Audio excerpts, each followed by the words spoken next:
A good lunch. I know a session after lunch is a little boring, so I'm going to keep it very light. I'm going to make it really a good experience for you guys.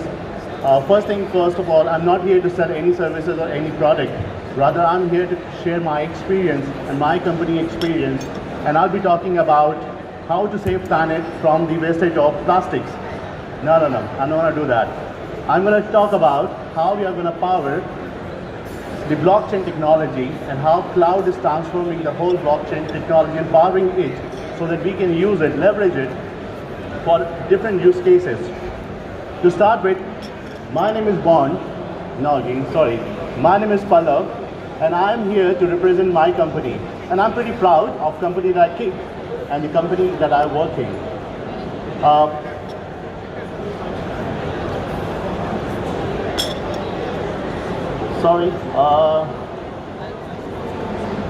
Visual journey.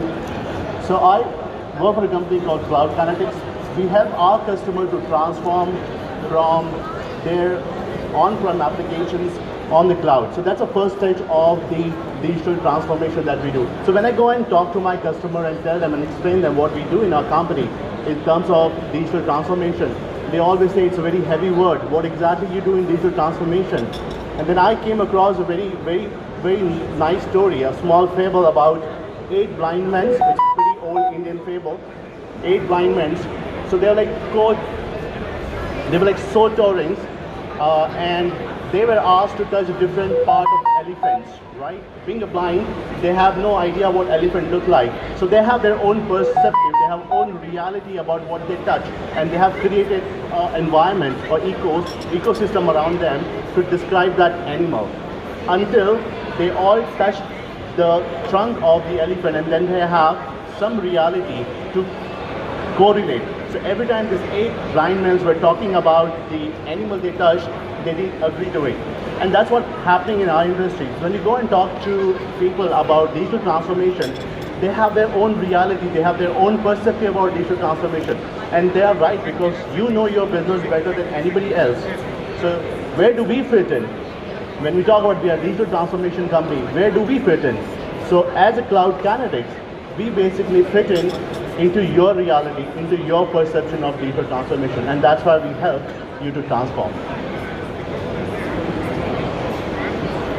So now, before I start talking about this blockchain, how clouds is powering blockchain, I just wanted to give a small perception of blockchain. Most of the people think Bitcoin is blockchain, and that's true because Bitcoin is the first known use case where it has used blockchain as a technology. Now, what exactly blockchain is? So blockchain is a very new way or new technology to share your digital data or share your trade. For example, if I want to sell my smartphone on eBay, for example, what I do, I put my smartphone on eBay and then someone buys it, right? eBay works as an intermediate, act as an intermediate there between me and the buying party. Now with the blockchain as a technology, when you want to sell or when you want to trade anything, you don't need an intermediate. You can straightway do a trade with a party without knowing that. I'll give you a classic example of what happened in 2017 and 16. If you recall, we had a deadly virus, computer virus called eCry. We had CryptoLocker as a virus. Now that attacked many systems across the globe. Around 2 million systems were infected, and that particular virus encrypted the whole file. In order to decrypt the file, the hackers were asking them to pay a ransom in Bitcoin, right? So there you are trading. If you want to save your file, your business file, and you want to trade that in Bitcoin, and you don't know who the hacker is, and you're paying that in Bitcoin, assuming that the file will be decrypted by his grace. And that's what the whole trade about. Yes, this could be a good use case, and this could also be a bad use case. Now when we talk about blockchain, what exactly it works? How do you start? You start with the transaction. I request a transaction. It's all blocked. So in 2008, when Satoshi Nakamoto reinvented blockchain, he created a first block of data which basically stores the transaction of Bitcoins. Now every transaction, every block of data were like 1 MB. At the time, there were like 520K blocks created by him to record the transaction that was done in Bitcoin. Now it was 2008. Until then, nobody talked about Bitcoin. Nobody knew about it. The Bitcoin genie came out of the bottle only in 2017 when the new Bitcoin trend came in, where people started the crypto trading. From $1,000 value in 2017, it shooted up. It raised straight to $20,000. So that was the crypto generation that came in. And after that, it's no stopping. Now people are using blockchain for different use cases. It's not only used for cryptocurrencies, it's used for different use cases, and we'll talk about that. So what we do, you basically request a transaction, and then you broadcast the transaction into a group of network. It could be a restricted network, it could be public network, and this network are made up of nodes. Basically, they are computers, right? So there's no central authority where you are storing data, like you are creating your application and storing your application into a server or into a database. So you have a centralized storage. Here in this case, it's basically all distributed. So that's one core characteristic of your blockchain is. Once it's done, it's validated by everyone. Those who are part of network, who are part of consortium, they validate the transaction. Let's say I transferred 20 Bitcoin to you, right? So that becomes one transaction, it goes in one block. If I want to manipulate that, I will change that I have transferred not 20, 30. But my verification need to be done by all the networks. All the network will see, they know that the transaction initially was for $10, now it is for $20, then they will reject it. So validation happens. After validation, the block is now added into a blockchain. They get added in terms of the signatures. So every block has their own signature. So when this new block gets added here, it will have a signature of the previous block, and that's where they got it changed. And that's why we call it the blockchain, right? Little bit of the cryptocurrency. Now we talk about validation and creating blocks. It's not about Bitcoin, it's not about any other coins, right? You can have a smart contract, you have claim processing, you can have your document sharing, compliance, regulatory, trade, name it. You can do that on blockchain. If you talk about cryptocurrency, then you have an intrinsic value. Like Bitcoin has no intrinsic value, that means you can't exchange Bitcoin for any commodities like gold. It doesn't have any physical form. You don't know how exactly it looks like or feel like. And there is no bank involved. There is no one central authority which is involved here. Okay. Now there are different types of blockchain. One is your public permission. You have permission, that's public permission, then consortium and private. Now different blockchain depends on a different need. Bitcoin and Ethereum, that falls into public permissionless. Public permission is something like Hyperledger service. Now if you talk about this public permission, consortium, private, these are the blockchains which are typically used for enterprise grade solution development. Okay. Now moving to different sectors. If you look at the overall use cases of the blockchain that are used across the globe, more than 50% belongs to BFSI, like 30% of the overall use cases plus 12% from the insurance. They have adopted this technology. They're using it for different use cases.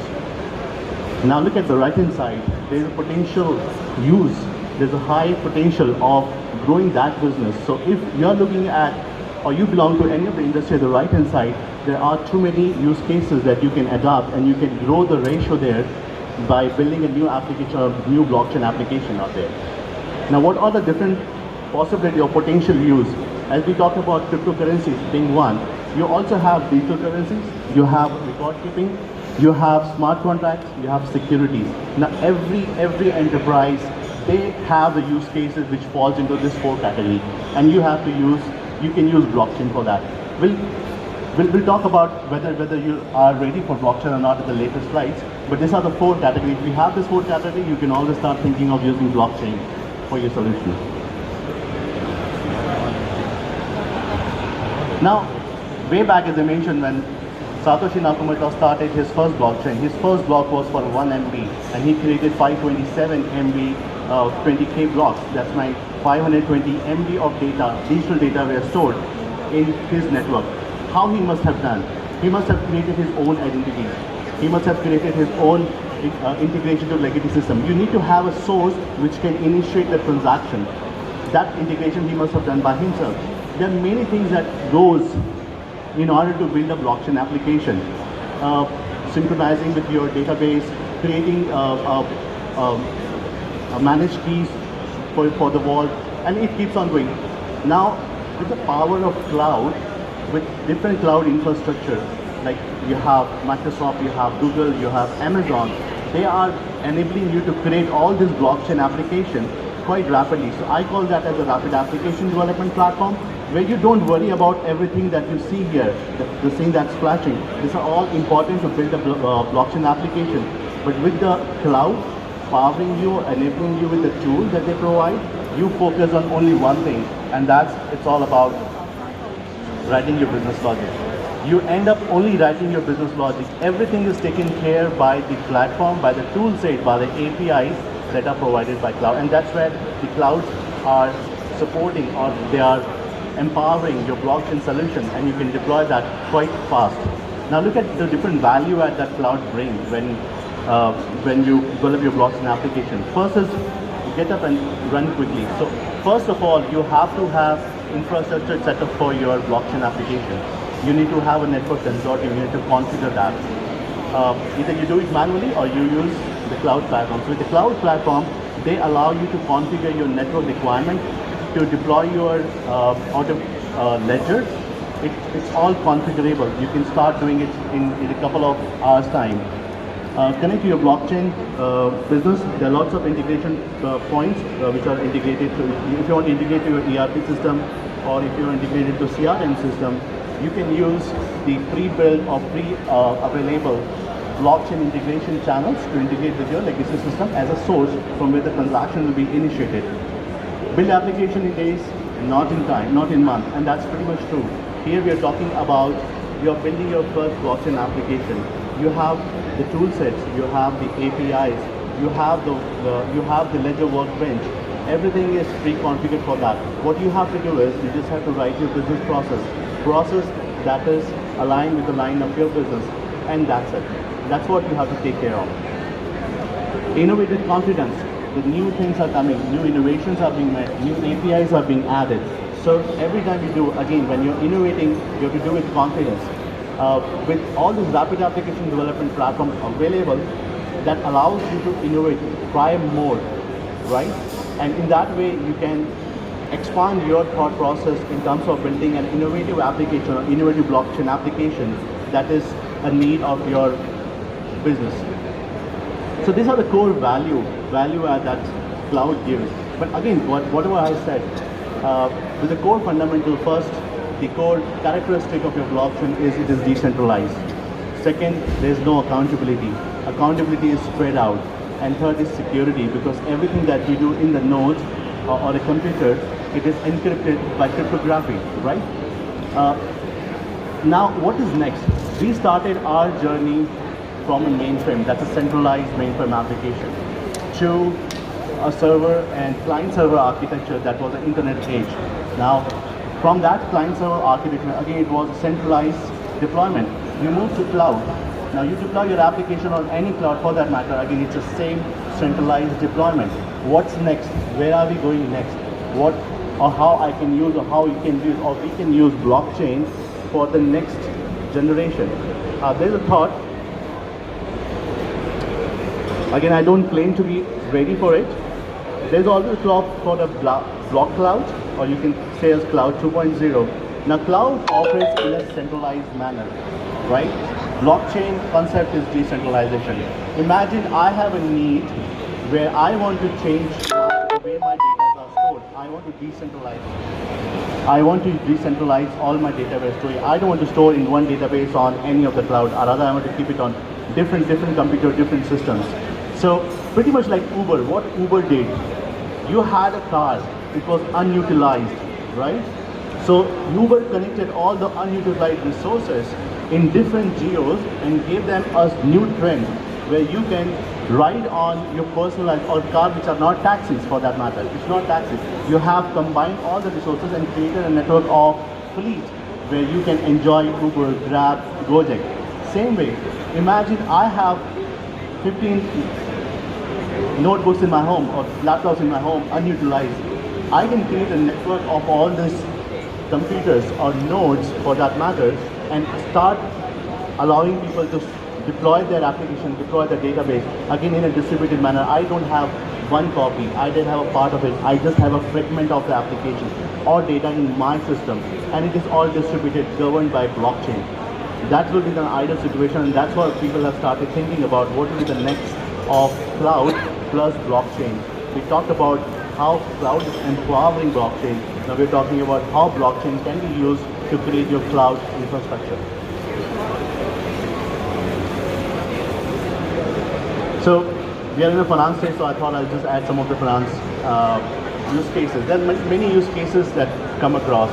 This is only related to the finance and BFSI for that matter. Let's talk about one, which is trade finance. Now, how we are doing a whole trade finance today.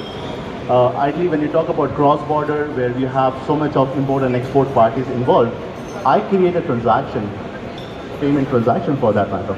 For example, now when the payment transaction is created, there are lots of paperwork that go for the trade, right? The compliance, the regulation. There is also KYC. There is a credit data. There is a credit rating.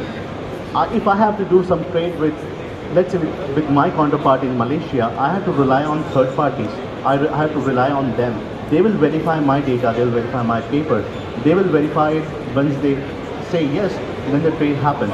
So there is potential risk. People have a different copy of information. There is no single truth. People have different version of documentation, right? There's a high potential, high possibility people can do fraud there. They can manipulate data. Second, there is no ownership with, there's always ownership with one party which is working. You're dependent on the intermediate. All those agents act as the intermediate currently. And they don't have information as one source, rather it is in a silo. With blockchain, as a platform, you can bring all these parties, banks, issuers, intermediates, all come to the same platform, and you verify the data. They have a single copy. People read a single copy, single source of truth. They can't manipulate it.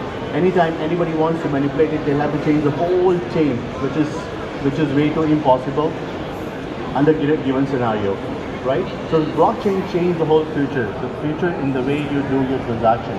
You interconnect, you create a network, you bring people together, they all work together, they all have the same information, and there is no possibility of anybody changing any data or manipulating any data, right? At the same time, there's always an opportunity for the new business. You are integrated to a new business avenue because now you're focusing on your business, rather you're focusing on other information that's spread across. Yeah, so here we are on the last part. Before I can start with the last part, I would like to tell that we have a lucky draw at 3:30 in our booth, B35, just two booths behind from it. We have lucky draw at 3:30, so if you are interested, you should be interested, you should come there. We are giving away a Google Home Next, and you can reach out to our creative director for that, the booth. Okay. Now before I wrap up, this is my last slide. Now when I have to ask some question whether you're ready for your blockchain or not. You have to ask yourself a question whether you're ready for blockchain or not. The first thing is, are you trying to remove intermediaries? When you're talking about lots of agents, lots of brokers in between, are you trying to remove that? If it's painful, you pay them a lot, you rely them on a lot. There are lots of banks, lots of insurance companies have paid heavy amount on their compliance. Are you working on digital asset versus physical asset? Create your permanent authority of records. Are you managing contractual relationships or value exchange? Do you need to be able to control your functionality? Are you looking for the public transactions or public functionalities? Do you require right access to your documents? Do you want to need any rely or trusted parties? So these are the questions. If the answer is yes for all of them, then yes, you are ready for blockchain. You can explore blockchain as solution, right? And I would like to, as I mentioned, I'm not selling anything here. I'm not selling any platform, any product. If you want to know what we are doing as a service, we have helped some of the biggest customers in this globe. I'll take example of the premium airline carrier. when they started moving their loyalty point program on the chain value or on a blockchain application, we help them on the infrastructure side. So we help them to set up the whole infrastructure for that's a serverless and server stateless architecture, where they can deploy their blockchain application for the loyalty point. And the use case was pretty unique, right? So whenever you give a loyalty point to anyone, it's an asset to you. You have to add that in your accounting. And better is you should get rid of that asset as soon as possible. Now, every time you allow people to use that loyalty point, you're taking a dip in your revenue. So ideally, you should find a way to diversify it. Now, the use case was they want to diversify their loyalty point into a vault, into a coin, or into a cryptocurrency, for example, where you can use that to buy some other product at the airport, some other product at the cold storage, right? And that's why they have diversified their liability of loyalty exchange delivered by someone else, but we held them on the infrastructure side. So we were the first to deploy the application on the cloud, on Azure cloud, and we've been awarded globally for doing that. So that's one of the use cases. Now many airlines are going behind the same model. They are converting their loyalty program into more value-based cryptocurrency or a token-based application. So that was the end for my presentation. I hope you like that. If you have any questions, we are in booth 3-5. You can visit us there. Thank you for listening. Thank you very much.